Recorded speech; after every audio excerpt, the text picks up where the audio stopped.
Students, welcome back to Sunrisers education विभाग। आज हम करेंगे class 10th exercise 1.2 question number 5। Check whether 6n can end with the digit 0 for any natural number n। ठीक है students, हम दोनों medium से करेंगे, हिंदी मीडियम से भी और इंग्लिश मीडियम से भी। समझो ये क्या कह रहा है। Check whether 6n can end with the digit 0। जांच कीजिए कि क्या किसी प्राकृत संख्या n के लिए संख्या 6 अंक 0 पर समाप्त हो सकती है। ये कह रहा है, ये पता कीजिए कि क्या किसी प्राकृत संख्या n के लिए, ठीक है 6n है, n यहाँ पर कोई प्राकृत संख्या है। ठीक है, प्राकृत संख्या को हम दूसरे वे से क्या बोल सकते हैं बेटा, पॉजिटिव इंटीजर्स। ठीक है, क्योंकि इंटीजर्स में देखो माइनस वाले भी सारे शामिल होते हैं। और देखो समझो, इंटीजर्स में क्या होता है बेटा, माइनस के सभी शामिल होते हैं और 0 और सारे पॉजिटिव। ठीक है, ठीक है ऐसे।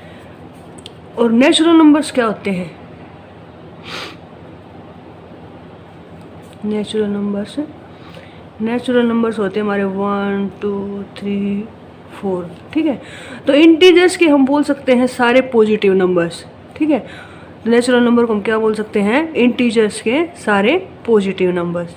ठीक है, तो देखो ये क्या कह रहा है, ये हमें कह रहा है जांच कीजिए क्या किसी प्राकृत संख्या n के लिए, यदि n जो है वो कोई प्राकृत संख्या हो, मतलब कि कोई 1 2 3 4 5 ऐसे पॉजिटिव नंबर हो, ठीक है, अंक 0 पर समाप्त हो सकती है। क्या हम इसको सोल्व करें 6n को, जैसे n 6n की पावर n की जगह हम 1 लिख सकते हैं क्योंकि नेचुरल नंबर है। ठीक है, 6 की पावर 2 लिख सकते हैं, 6 की पावर 3, ऐसे कोई भी नेचुरल नंबर हो सकता है 6 की पावर।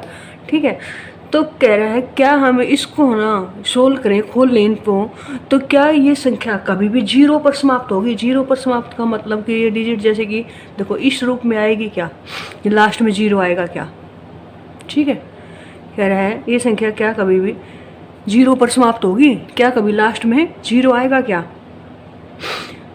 तो हमें पता है बेटा डिविजिबिलिटी एक रूल होता है ना, डिविजिबिलिटी जो रूल है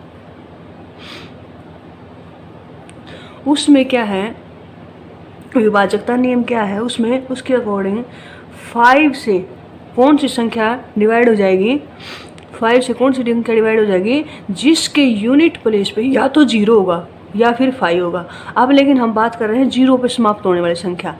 तो जो संख्या 0 पर समाप्त होगी वो देखो 5 से डिविजिबल होगी ना, 5 से डिवाइड हो जाएगी वो संख्या। तो ये इसने यही पूछा है कि क्या ये संख्या, हम इसको खोल लें 6n की पावर को और n जो है वो हमारा नेचुरल नंबर हो, तो क्या ये संख्या 0 पर समाप्त होगी। तो हमें पता है जो संख्या 0 पर समाप्त होगी वो 5 से डिविजिबल होगी। ठीक है, यहाँ तक बात समझ आ गई। तो देखो इसको हम क्वेश्चन को कैसे करेंगे, लिखने में कैसे लिखेंगे, देखो पहले करेंगे इंग्लिश मीडियम से बेटा, फिर करेंगे हिंदी मीडियम से। ठीक है, solution. We know that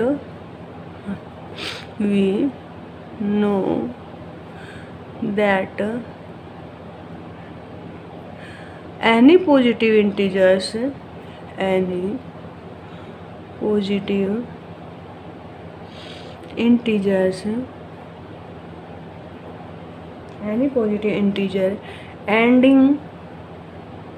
and कह रहा है ना 0 पर समाप्त हो, ending with the digit 0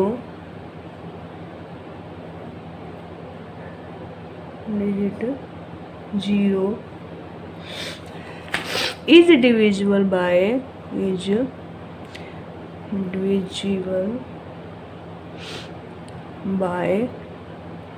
5 and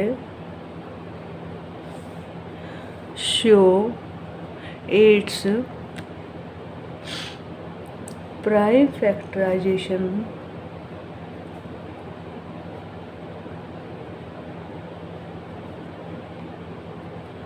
so its prime factorization must contain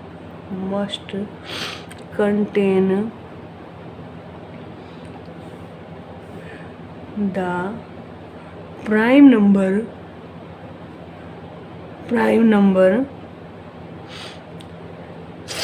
5।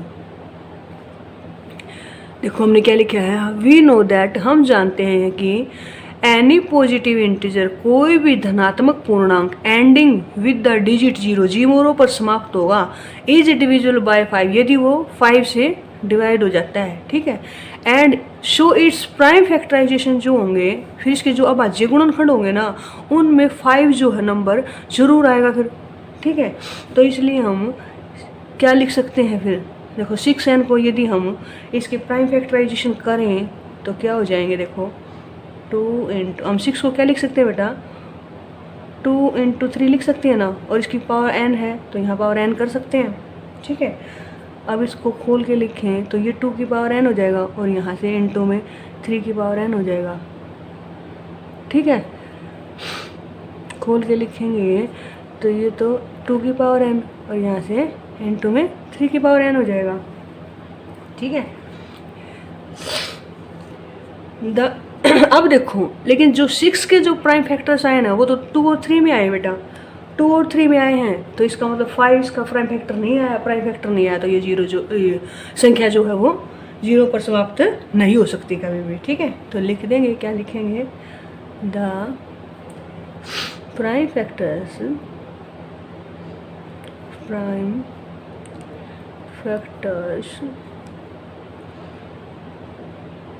of 6n contain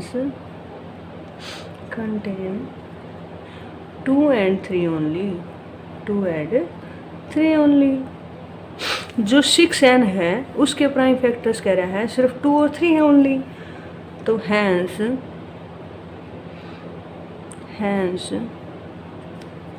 6n जो संख्या है हमारी, 6n can note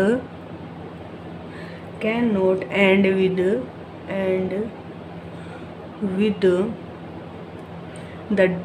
digit 0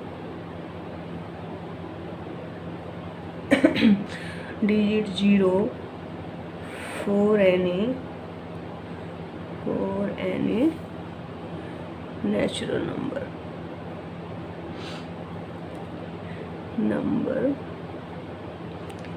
n, ठीक है। तो इस प्रकार 6n जो है वो कभी भी 0 डिजिट पर, जहाँ पर n जो है वो नेचुरल नंबर है, वो समाप्त नहीं हो सकती, ठीक है। अब करेंगे बेटा हिंदी मीडियम से। हिंदी में हम लिख देंगे बेटा, हम जानते हैं कि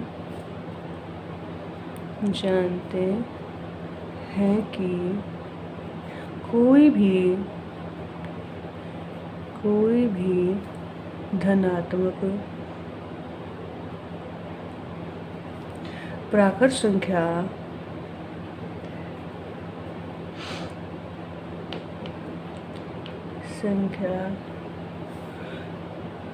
धनात्मक पूर्णांक, प्राकृत संख्या धनात्मक पूर्णांक संख्या, हम जानते हैं कि कोई भी धनात्मक पूर्णांक संख्या जो 0 पर समाप्त होती है वह 5 से विभाजित होती है, 5 से विभाजित होती है। इसलिए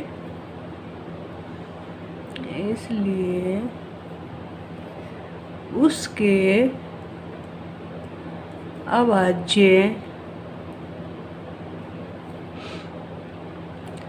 गुणनखंडों में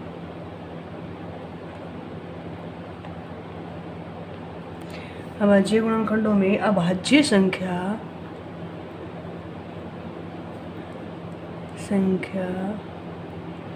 5 होनी चाहिए, ठीक है, समझो। क्या बात है। ये कह रहा है कि हम जानते हैं कि कोई भी धनात्मक पूर्णांक संख्या जो है वो शून्य पर समाप्त होगी तो वह 5 से विभाजित होगी, और 5 से विभाजित होने के लिए फिर क्या होता है, उसके जो अभाज्य संख्या की हम अभाज्य गुणनखंड करेंगे तो उनके अभाज्य गुणनखंडों में जो है उस संख्या जो अभाज्य संख्या 5 है वो जरूर होगी। ठीक है, तो देखो अब हम 6n के क्या करते हैं, अभाज्य गुणनखंड कर लेते हैं। अब 6n के जो हैं अभाज्य गुणनखंड कर लेते हैं। तो देखो 6 को हम क्या लिख सकते हैं, 2 × 3, दोनों अभाज्य हैं और इसकी पावर n है यहाँ, तो यहाँ n पावर लिख देंगे। ठीक है, तो यहाँ देखो अब 2 की पावर में n हो जाएगी, इंटू में 3 की पावर में n हो जाएगी। इसको खोल के लिखेंगे तो ठीक है, यहाँ 6n के अभाज्य गुणनखंडों में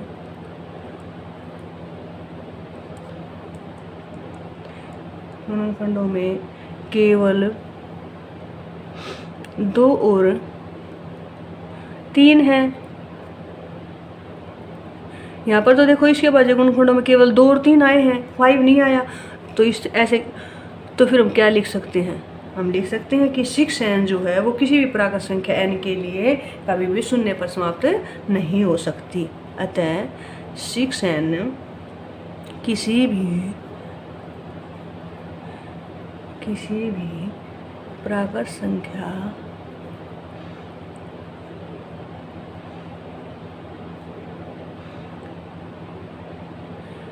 n के लिए कभी भी शून्य पर समाप्त नहीं हो सकती, नहीं हो सकती।